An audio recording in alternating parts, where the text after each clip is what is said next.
Sekolah dasar belum terakreditasi terancam tidak diberikan dana BOS.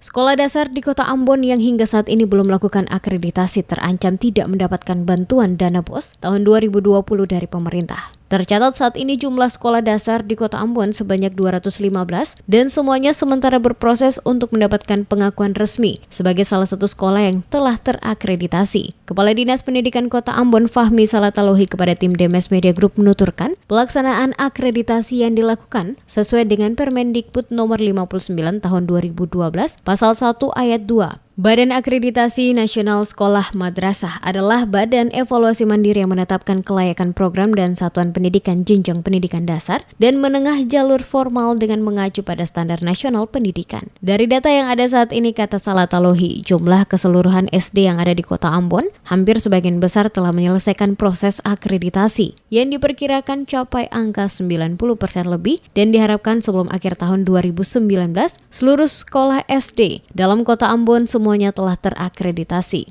Diakuinya walaupun dengan kondisi dan situasi Kota Ambon yang sementara dalam keadaan yang mengalami bencana gempa, namun tidak menyurutkan semangat sekolah-sekolah SD di Kota Ambon untuk berproses, mendapatkan pengakuan resmi sebagai sekolah yang telah mendapatkan akreditasi sesuai ketentuan dan aturan yang berlaku. Dengan demikian, maka nantinya pada tahun 2020, seluruh SD dalam Kota Ambon akan mendapatkan bantuan dana BOS untuk selanjutnya bisa digunakan untuk pengembangan sekolah masing-masing. Untuk SD tahun ini, bulan ini, bahkan sudah ada penilaian, itu ada beberapa sekolah yang mendapat akreditasi A. Tentunya ini sekolah-sekolah juga punya kesiapan yang khusus, yang sangat serius, sehingga walaupun di tengah kondisi gempa dan lain sebagainya, proses akreditasi ini bisa berjalan dengan lancar dan sukses.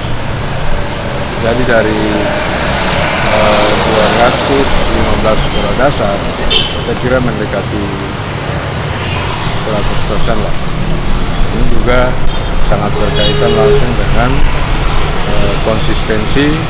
Kalau sekolah-sekolah yang tidak terakreditasi, maka pastinya mereka tidak akan mendapatkan bantuan dana BOS di tahun 2020. Khusus untuk sekolah menengah pertama, seluruhnya telah terakreditasi namun nilainya sedikit. Akreditasi yang dihasilkan kurang maksimal, yang mencontohkan beberapa sekolah mendapatkan akreditasi nilai C dan B. Diharapkan ke depan ada peningkatan menjadi nilai A.